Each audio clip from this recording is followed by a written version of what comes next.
I'm Jeff Contreras, and I'm host of Austin Cable Access show Therefore I Am, the philosophical show with the political edge. And boy, do I have quite a special treat for you today. For the next hour or so, we'll be talking to Fritz Springmeier, author of Bloodlines of the Illuminati. Fritz, thank you so much for being here today. Thank you for having me. It's a real pleasure. Your book has been out now for, actually it was republished, isn't that correct? Yes, it's been reprinted twice. Yes. Reprinted twice. And the title of the book is The Bloodlines of the Illuminati.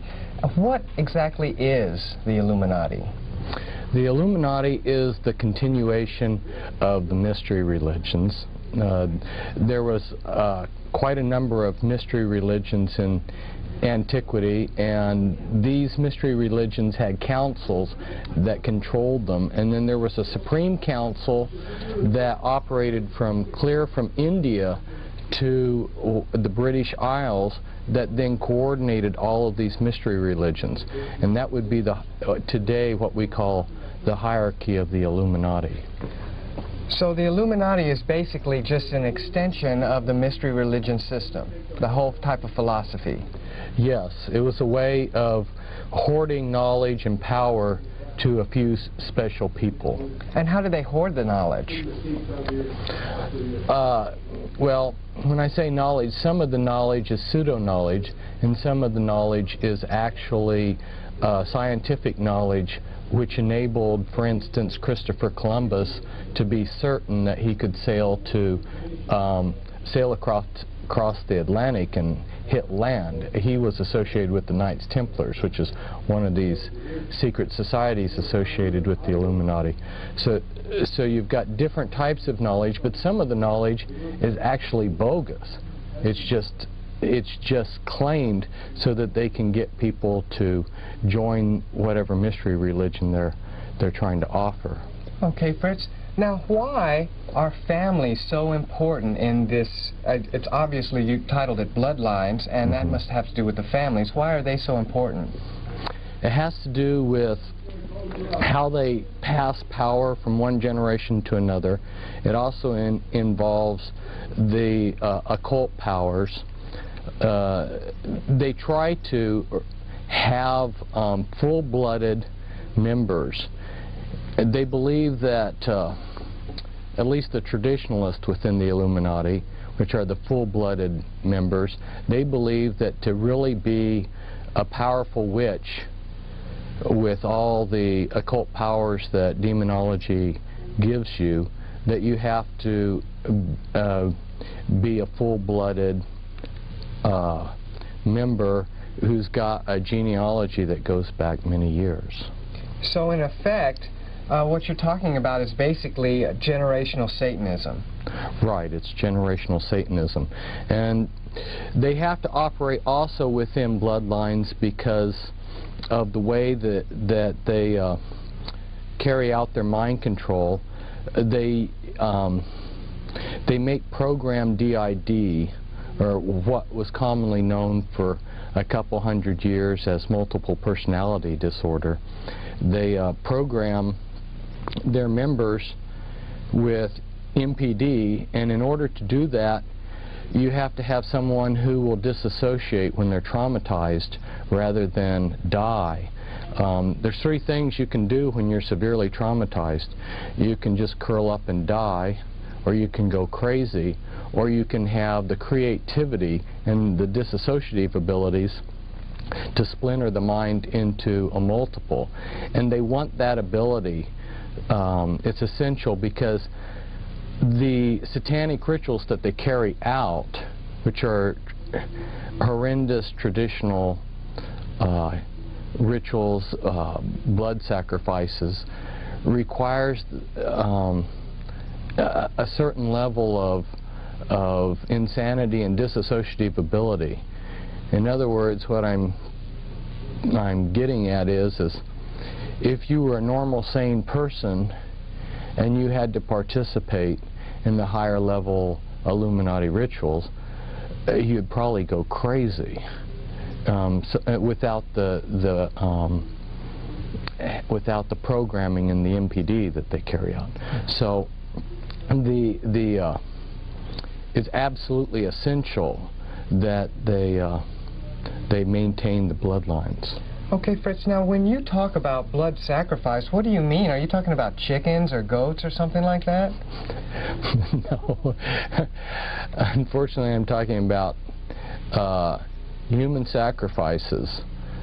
This is, you go throughout the world and you examine the different cultures, and you'll find that human sacrifice has been fairly widespread.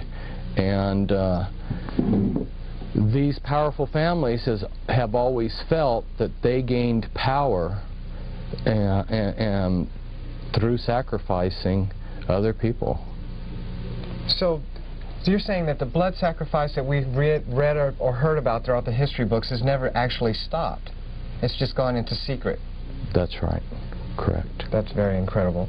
Now, Yes. Fritz, in the book Bloodlines of the Illuminati, you point out that 13 families are in control of the Illuminati structure. But in your book, you list 14 families. Could you explain this a little bit? Sure. They themselves decided that they would have 13 families, or really maybe a more descriptive word would be tribes. And it's my understanding that the reason why they chose the number 13, besides its magical implications, is also it's in mockery of what God had done, because as you know, there were 12 tribes, so in mockery of that, then they have chosen 13 satanic bloodlines. But in working with people that were in the Illuminati and helping people get out of the Illuminati, I've gotten a fairly good handle on what last surnames they use. And although there's hundreds of, say for instance, Rothschilds in the United States, most of the descendants of the Rothschilds have other surnames. And so when I say bloodlines, that's more descriptive of families. And there are certain families within the entire context of the Illuminati that have become powerful in themselves but aren't labeled by them as one of the top 13. And as there's a continual power struggle between everybody within the hierarchy, you have some factions that become more powerful, and as those families become more powerful, they deserve recognition of their own. So I listed the Reynolds and the Krupp family. Actually, I listed 2 extra besides the 13, the Reynolds and the Krupp family, because from the inside information I had gotten, they were very powerful. So what you're saying is that the families that are the top 13 families right now were not the top 13 families, say, of maybe 200 years ago, or even as far back as 1,000 years ago, that as these Illuminati families struggle for power within their own system, they replace some families with others and vice versa. Yeah, I believe that that process is ongoing. But I also believe that beyond just having the 13 families that they have listed as important or the top, they also, in a sense, recognize the power of other families. For instance, Bill Clinton has become very powerful in his own right. So, or the George Bush family.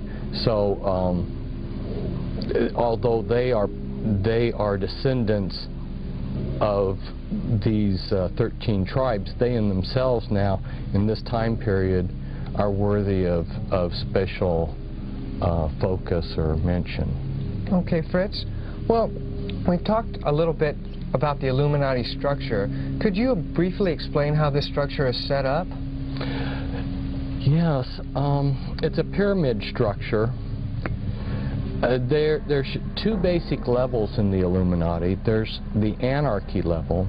In one of my books, I listed hundreds of satanic covens and their addresses across the United States. I mean, there were so many that I listed, numerous pages that I haven't gone through and counted how many hundreds of addresses of different covens. And these are very eclectic, and besides these witchcraft covens, there's other lodge systems and other things also on the anarchy level. On the anarchy level, you can't discern any pattern because everybody believes differently. Then there's 3 levels within the anarchy level. As you know, there's 3 levels to witchcraft. And then the next level are is the hierarchy level, which also has basically 3 levels to it. Although within those 3 levels there's ranks and grades, and above that there are councils that you can belong to that have special powers, and there's also special ranks and grades above those 3 basic grades. But yeah, it's basically anarchy level and hierarchy level with 3 levels to each of those. Now, how does this structure basically control, or why should we even be worried about the Illuminati? If there's just a structure that's out there with anarchy, and then there's the top structure that controls the anarchy level, isn't that just some type of contained system within itself? Why should we, as just normal everyday people, be worried about this? Well, the general public, as you probably know, is not concerned about this, but they should be, because all kinds of things, all aspects of their lives are influenced by these people. They're the movers and shakers of the world. There's some disinformation out there that I need to clarify, and that is the misunderstanding that's common out there is that this man, Adam Weishaupt, which was a pseudonym, a name that he had taken actually, started the Illuminati. He did create a modern structure for it. He was paid by these families to create a modern structure. But he didn't originate the Illuminati. The Illuminati goes back thousands of years before him. And the reason why I mention this is that if we go back into antiquity, we will see that there were certain families that were deified as gods, like Pharaoh, Alexander the Great.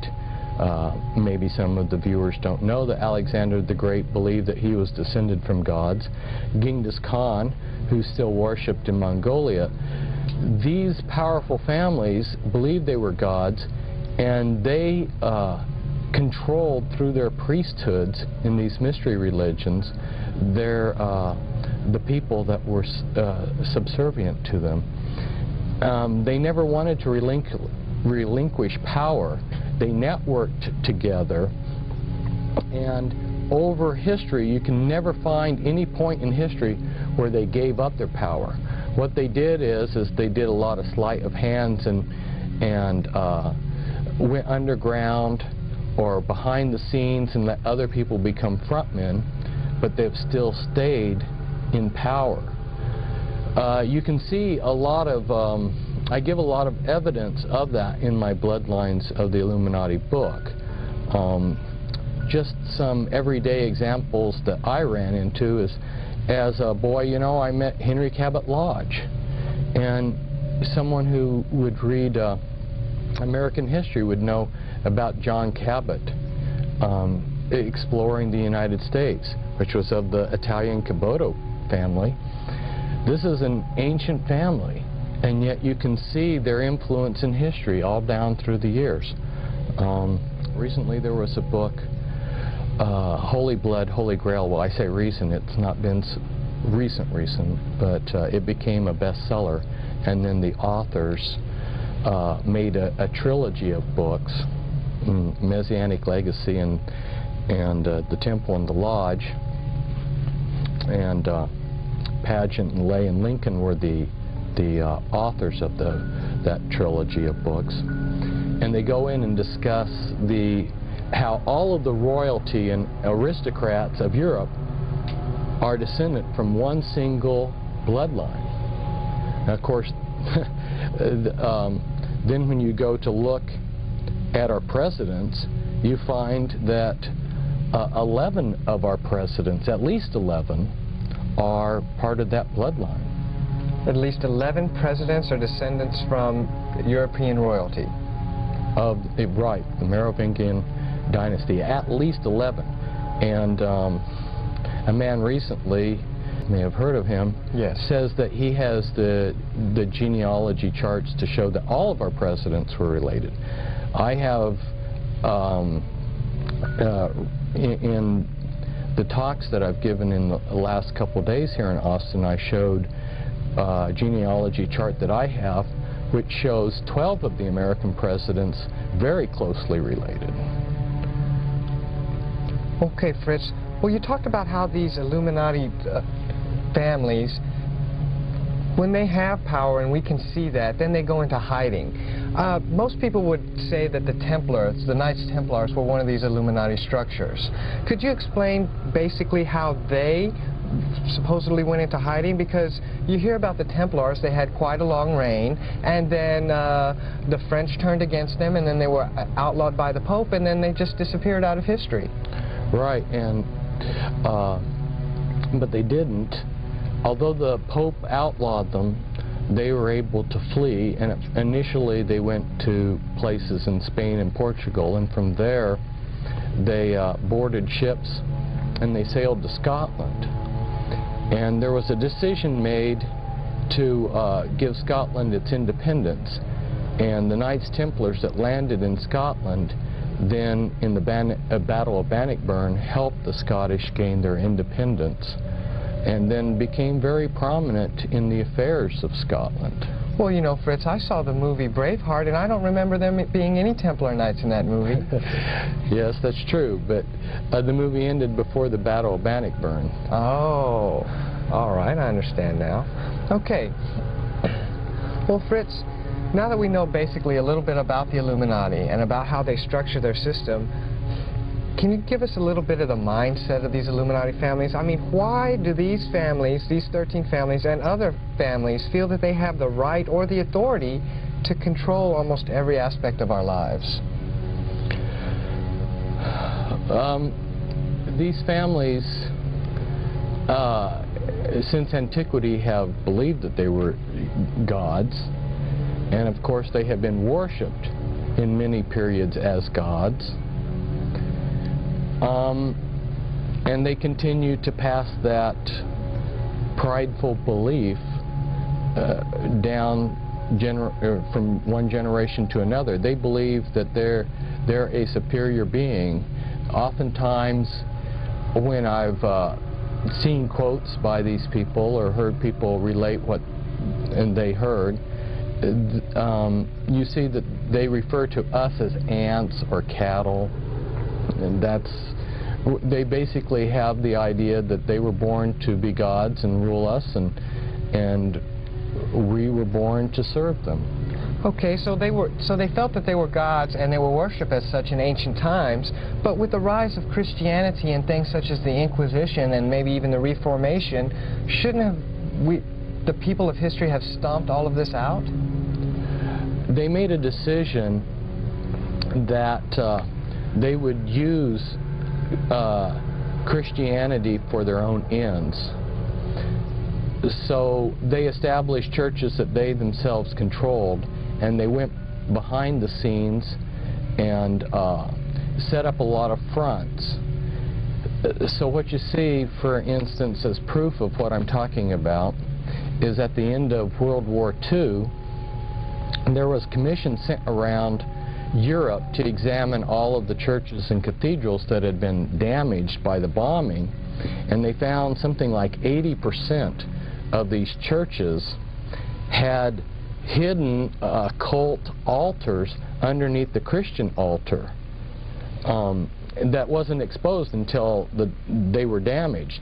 In other words, what was happening is these churches were built on ley lines, and satanic rituals had been secretly practiced in these Christian churches all down through the Middle Ages and up to present times.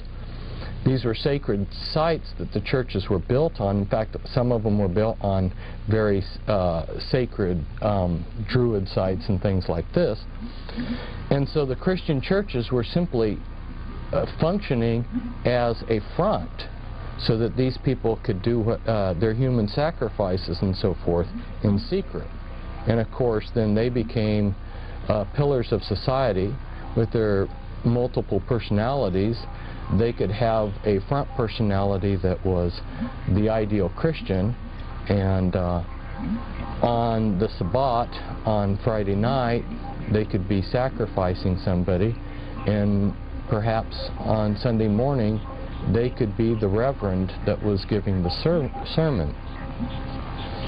There's a number of other proofs that one can, or evidences of what was going on. If you go throughout Europe, you'll see a large number of the churches had winged reptilian gargoyles put on them, including something that's really bizarre. They would have people, statues of people bent over,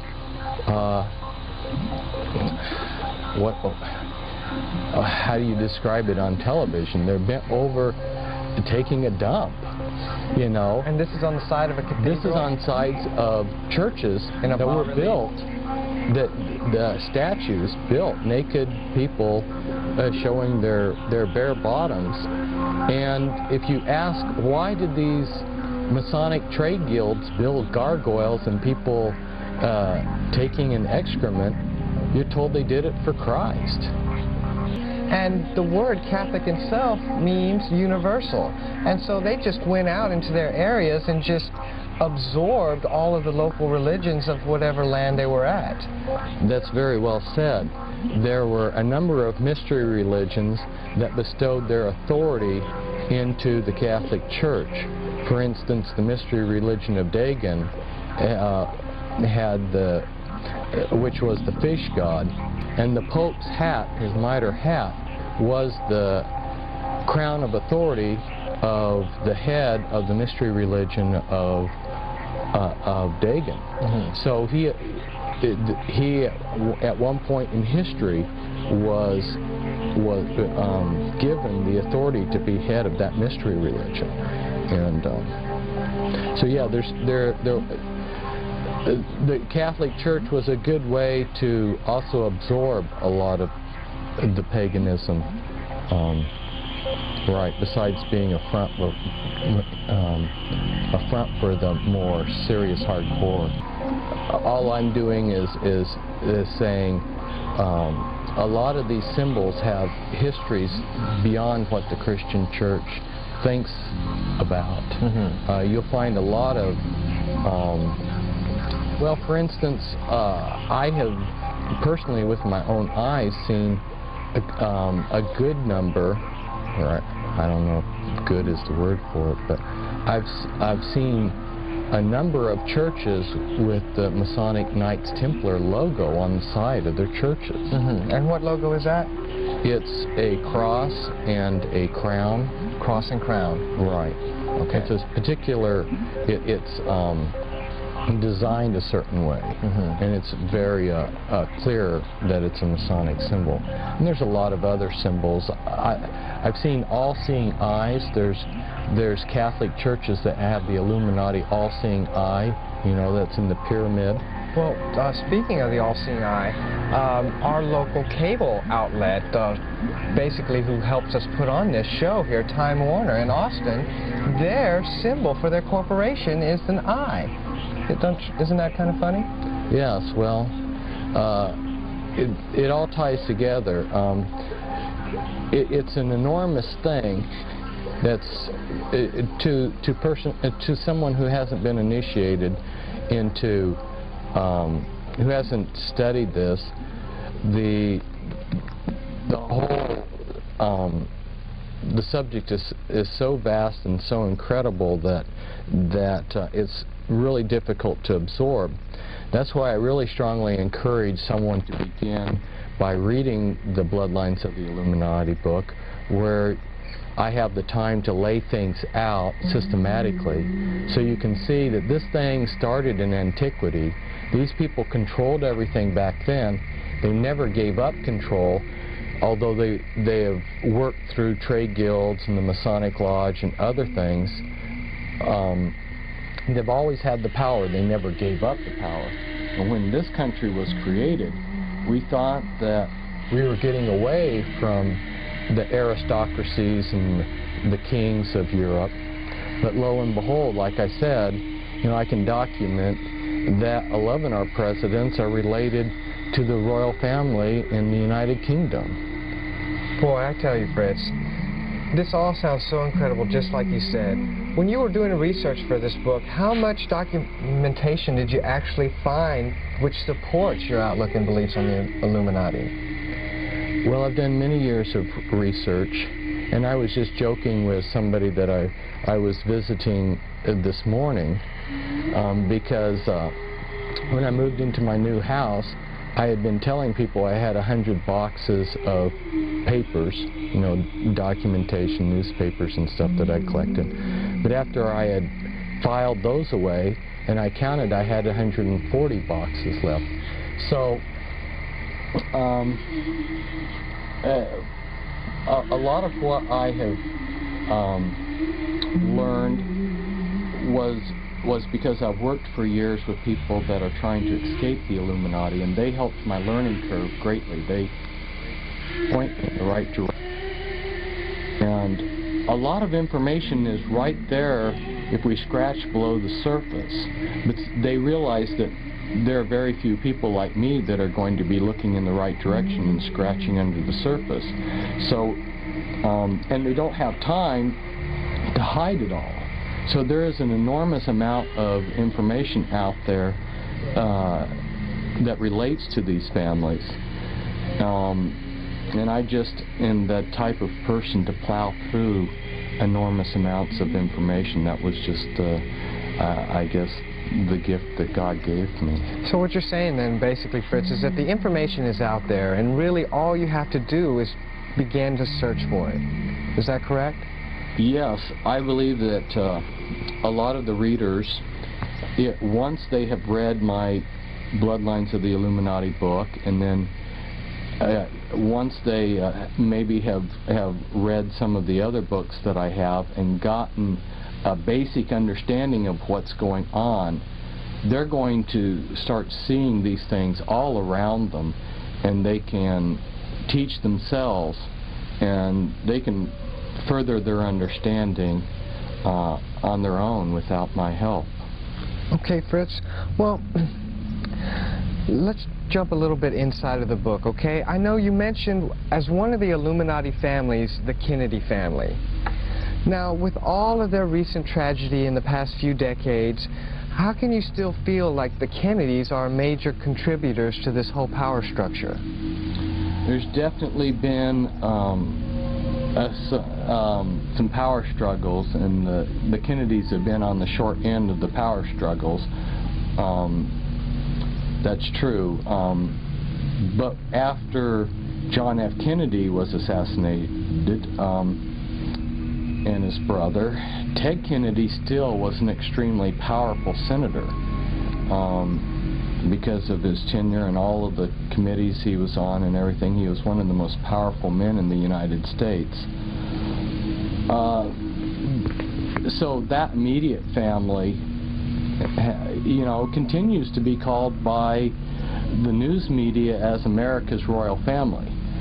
But let's understand that the Kennedy bloodline is far greater than just John F. Kennedy's family. Well, what do you mean, Fritz? I think most people would, when they think of the Kennedys, they think, oh, well, you had John's father, Jack was it, and he made all his money. Basically, you hear rumors that he made most of his money through Prohibition, and then he made a killing off of the stock market crash. And really, that's when we start to hear about the Kennedys. Are you trying to tell me that they have a history that goes further back? Yes, they have a history that goes way further back. In fact, the Kennedys are descendants from Brian Boru, who was the first Kennedy, and he was one of the most significant kings in European history. So you see that they're tied back to royalty. In fact, John F. Kennedy's sister married into British royalty. So these are just not commoners that grew up in a log cabin. But there's there's something that I would point out to our listeners out there in television land, and that is that the movers and shakers do not become rich and powerful and then join the Illuminati. They become rich and powerful because they are part of these Illuminati bloodlines, and their councils decide how they're going to divide up such things as the drug trade, monopolies, and things like this. And so when you see these families like the Astor family go from being totally poor, and in a few years John Jacob Astor is the richest man in North America, and maybe I'll use him as an example. Okay. Since I got started talking on him. John Jacob Astor came from Germany, from a small town, Waldorf. His background was being a butcher. He couldn't hardly speak any English. His English was broken. And he was the type of person that if you were sitting beside him eating, he might grab your shirt and wipe his dirty face on it while he was eating the meal. He was gross, he was crude. He was not somebody that you would enjoy being around. Yet this man who could barely speak English and who is an exceptionally obnoxious person, within a few years became the most richest man in America. Now, how did that happen? There had been fur trade for hundreds of years, but all of a sudden he comes to America and monopolizes the entire fur trade basically on North America. Now, how did he gain control?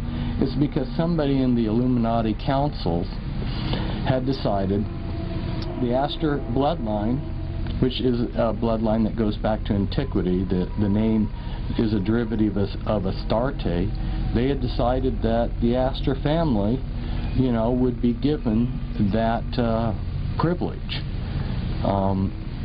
Why did Bill Clinton become president? Somebody made the decision many years ago.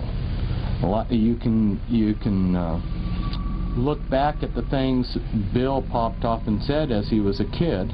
He said, "I'm going to be president." Okay, Fritz. Well, we talked a little bit about the Kennedys, and I noticed that another Illuminati family that you mentioned in your Bloodline book is the Onassis family.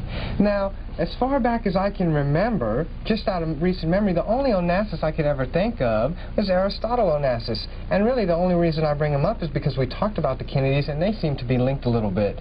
Could you briefly describe how the Onassis fit into this picture? Onassis was, again, someone like John Jacob Astor. His family lived, Aristotle's father Socrates lived in Turkey, and at the end of World War I, the Turks committed genocide against the Greeks, and the Americans had a warship off of the coast, and very strange thing happened. I mean, you have millions of Greeks being killed, but for some reason this American warship sends a party of Marines ashore, and the one person they rescue is some obscure boy named Onassis. This is and the reason they give is because he had sold a bottle of liquor to the captain of the ship, and the captain of the ship had taken a liking to him. Well, that's a nice story.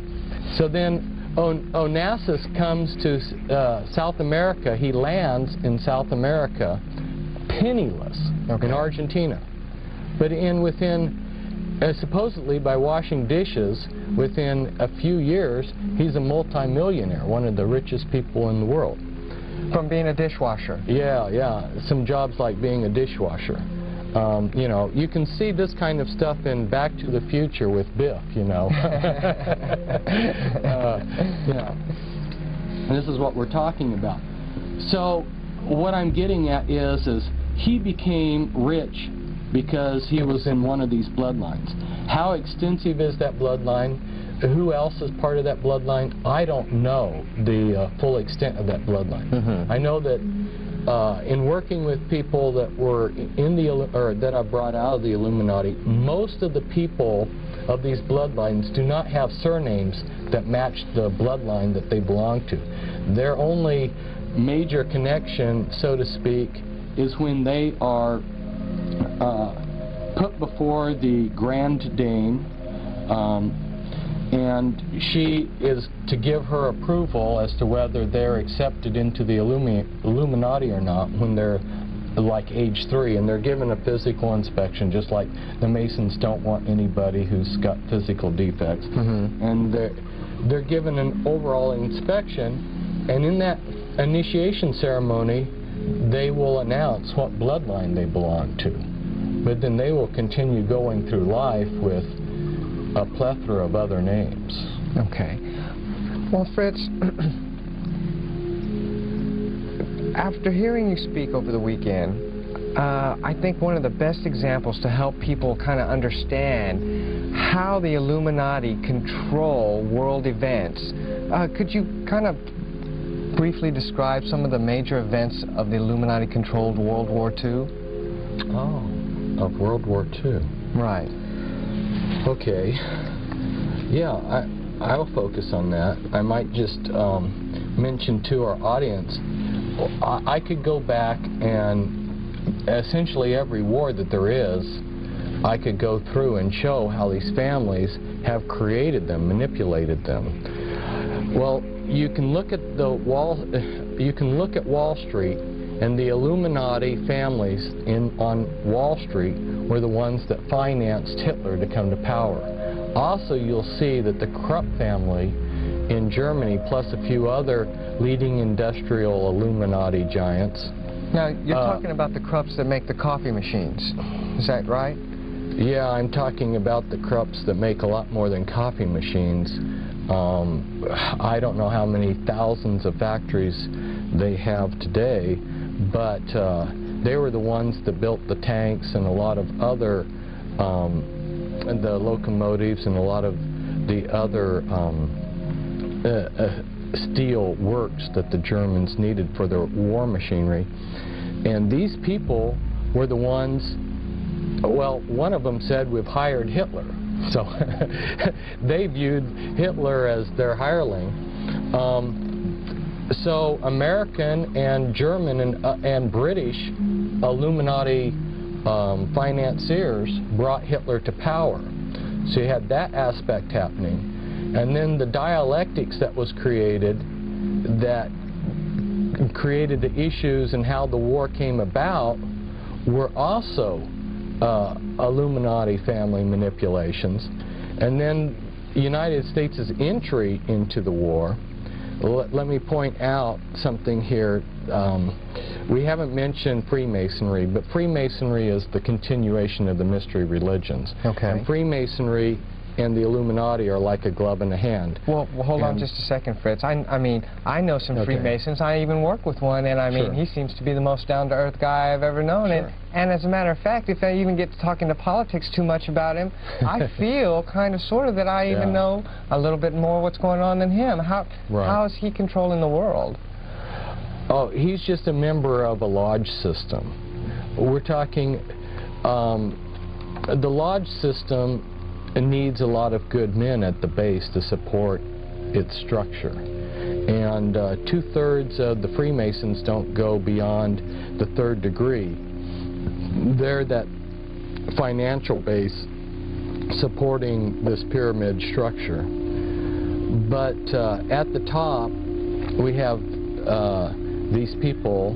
For instance, the Sinclair family, which is part of the 13th Illuminati family, they were given, if you'll look in Masonic encyclopedia, you'll see that they're listed as having been given headship over the Freemasons, and that was something that was to be passed from generation to generation.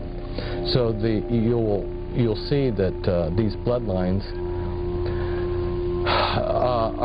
are in control of Freemasonry, just like so many other things. The royal family of Britain has been at the top of Freemasonry in the United Kingdom. So it's not that every Freemason is in the Illuminati. It's that this is just one more system or lodge or secret society that's controlled by them, and Freemasonry just happens to be, has been in the past. It's no longer so much the powerful tool that it was in the past, but it's been one of their most powerful tools in the world for carrying out what their agenda. Okay. So let's see. Let's pick up where I was. Back in World War II? Back to World War II. The reason why I had to bring in the Freemasons is Stalin and Churchill and Roosevelt, who were the Allied leaders. They were all three Freemasons. And Churchill was of the Illuminati bloodlines, and so was Roosevelt. Stalin married into one of these prominent, Kagangovich, if I'm pronouncing the Russian name right. He married into a prominent Illuminati bloodline. And in fact, you see in Russian politics that same family that Stalin was married to is still very powerful in Russian politics. But anyway, so you had three people that are controlling these countries, or at least are the visible political leaders of these countries that are all on the same team. And Germany and Japan and several other smaller countries that join them are arrayed against Russia and the United Kingdom. And the British wanted the Americans to enter the war. Roosevelt wanted us to enter the war. So, but wasn't Roosevelt's one of his campaign promises at that time not to enter the European war? Right, right. Just the same as Wilson.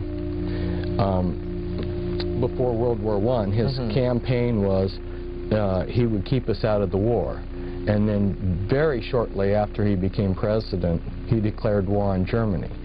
And it was such a trauma to my grandfather, because he had voted for Wilson, that he never voted Democrat again in his life. He had such a strong reaction. He had a knee-jerk reaction. He always voted Republican after that. But yeah, that was a campaign promise. But see, these people, they say whatever it takes to be popular, and then they do whatever they want, because we don't mean anything to them.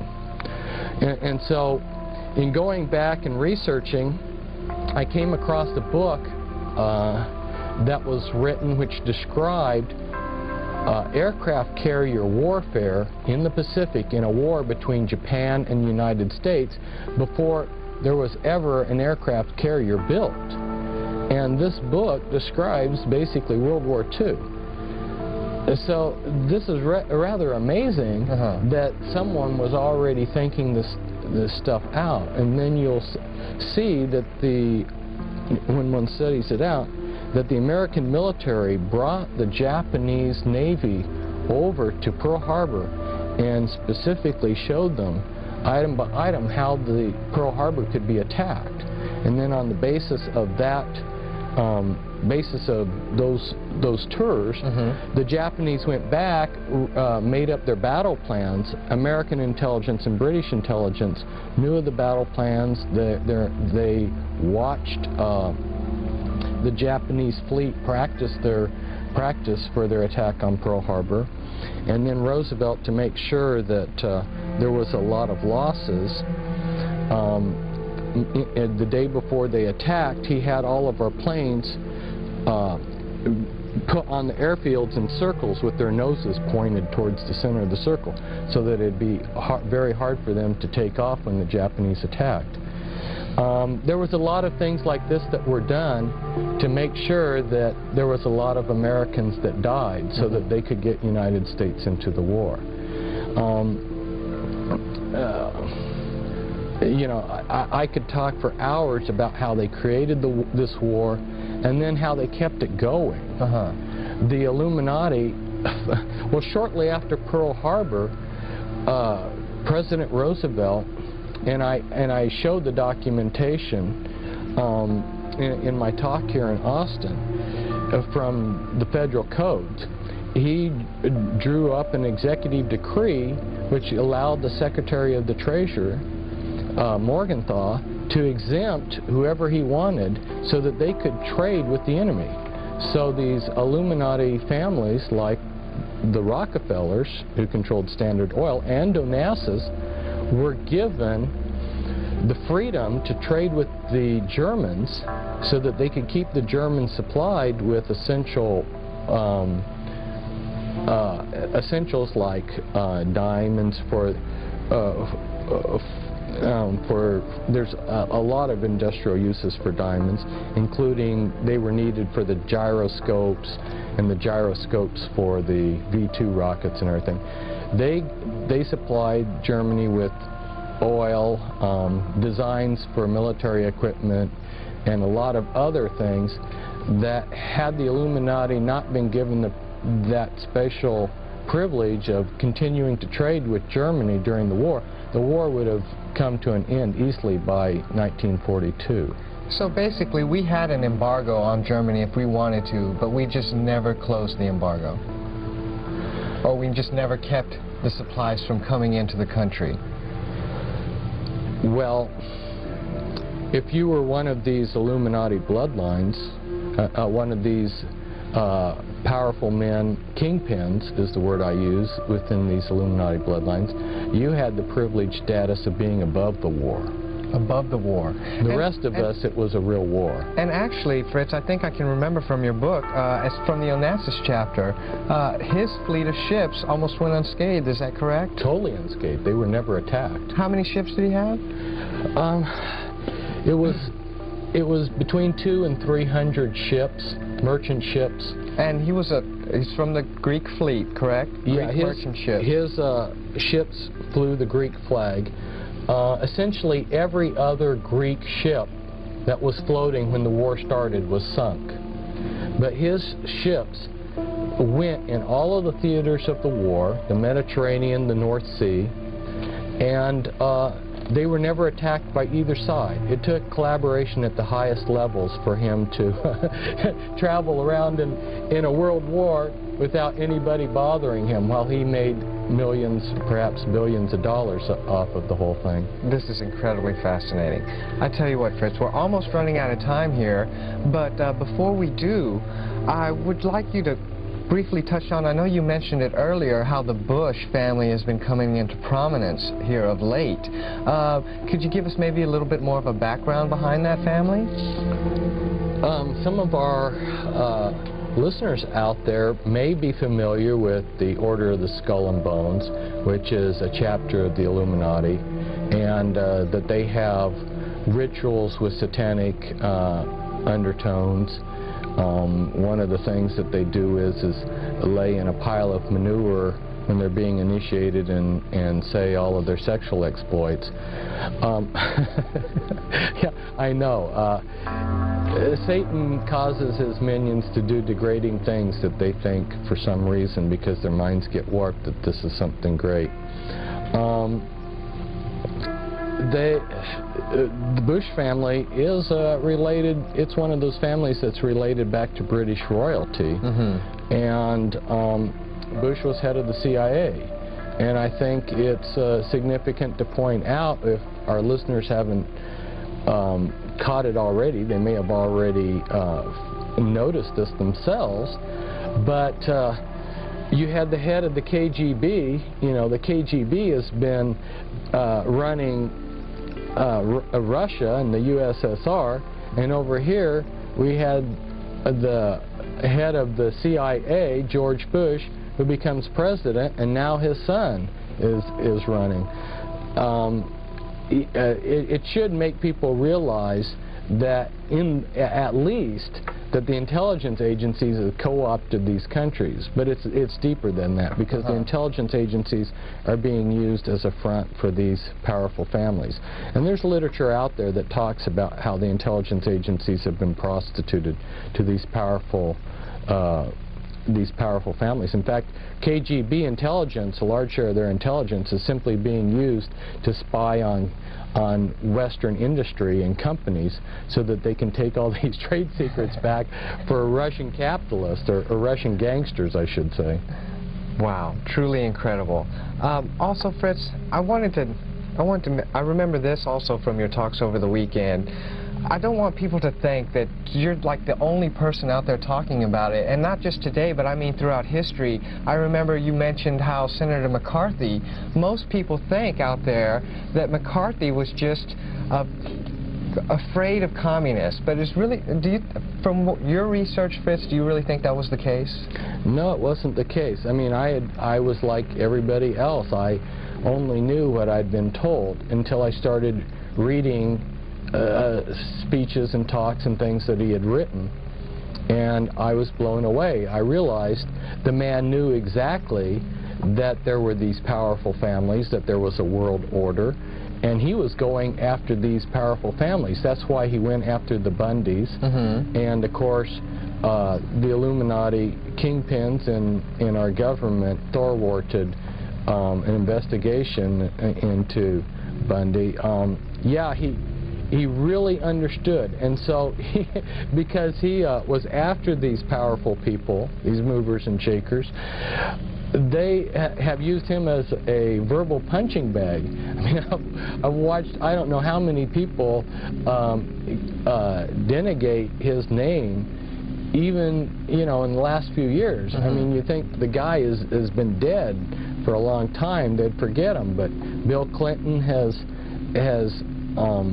used them as a punching bag, and then George Bush. So it's almost, the Illuminati almost use him as an example. Like, if you come after us, this is what's going to happen to you. Isn't that correct? Yes, yes. That's totally horrible. Well, I know we've just got a few minutes left now, for sure. But before we go, I wanted to ask you, Fritz, how can we, as normal, everyday people, recognize perhaps the policies or the agendas which are pushed on us through the Illuminati front organizations? Oh boy, that's a good question, but it's also a big question. Well, you will see that there are certain things that are politically correct. And you will also notice that the world is going towards central control. Right. It's going towards globalization, where we're having the United Nations. You know, the United Nations was formed out of the League of Nations, and there's a continual push to have one political, one world government. Now, isn't that just a natural evolution of perhaps human society? I mean, as the world seems to be getting smaller and smaller through technology, most people would say that would just be a natural evolution of our whole government system. Well, it's definitely being pushed, and whether one wants to believe that's a natural outgrowth of improved communication and transportation, that's up to the individual, but it is definitely being pushed. It's taking a lot of money and a lot of effort to make it happen, and the push behind it are these global elite families that are controlling things from behind the scenes.